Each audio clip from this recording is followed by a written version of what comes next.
Like I said, we are supporting them in the style to which they become accustomed. And we're accustomed to doing that. So we need to break the chains that way. You know, not to go to somewhere and try to, like I said, do a full frontal assault, but to very slowly and very subversively remove ourselves from their systems. What are other ways we can remove ourselves from their systems? Recycling is an excellent way. Park your car. Or I don't even have a car. I got rid of my car. And if you can't get rid of your car, then use as little, it doesn't matter if gas is $4.50 or $1.50. We should not be using gas, because that is a direct support of the robber class system. And not only that, but it's killing our environment, blowing off mountaintops in West Virginia for what they call clean coal.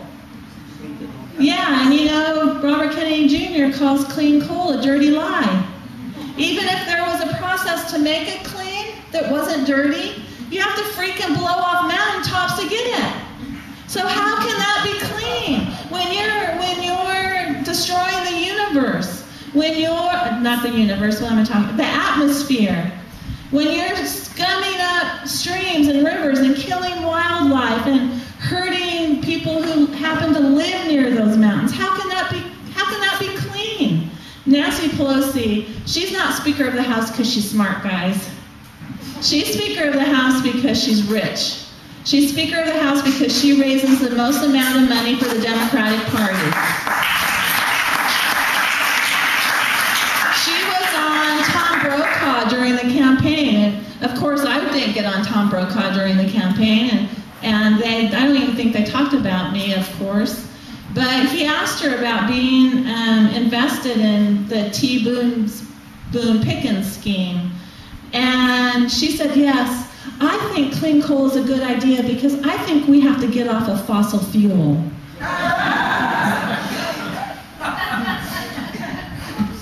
Where does she think coal comes from? What does she think coal is? So, yeah, I'm just being catty. That had nothing to do with anything. So anyway, another way that we can help our own economy, and I think this is the key way to help our own economy, is stop using credit. You know, Barack Obama, during his inaugural address, or the State of the Union, non-State of the Union address, said credit is the lifeblood of our economy. No, it's not. It's the lifeblood of their economy. It's a death knell of our economy. And if we start using, buying used, I'm a big advocate of going to thrift stores and buying used. First of all, it's wicked cool to go to. Do you guys say that here? Am I in the wrong area? It's wicked cool to go to a thrift store to buy used. And when you buy used, you're not supporting virtual slave labor. You know, our new goods are made in other countries by people whose labor are being exploited by stores like Walmart. And so, and when you buy used also, the energy to make the products has also been used, because it does take energy to make new products and to ship them from overseas. And then you're also supporting a good local cause. I know Goodwill supports a good cause. Out of the Closet, I don't know if you have any here, but that supports AIDS research, the Salvation Army. So, and sometimes churches or other groups have thrift stores, and if you can't buy something used, then if you have to buy something new, then buy it from a local merchant. You know, patronize your neighborhood, whatever. And don't always rush out and buy a new pair of shoes if you get a little hole in one of your shoes. You know, start Start bailing out the economy of your local shoe repair person. You know, start bailing out the economy of your local mechanic. Don't buy new cars, but fix the one you have. What I'm trying to say is make do. Here in the robbed class, many of us only have the appearance of prosperity because everything we bought on credit.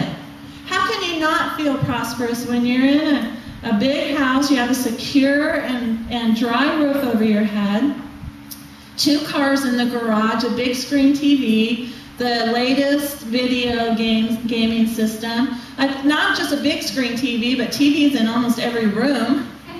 You know, how can you not feel prosperous when you have all that? And why do we have all that? Because Madison Avenue is part of the robber class. And they try to convince us if we don't have the newest and most improved and most lemony smelling whatever, that we're not American. Oh my God.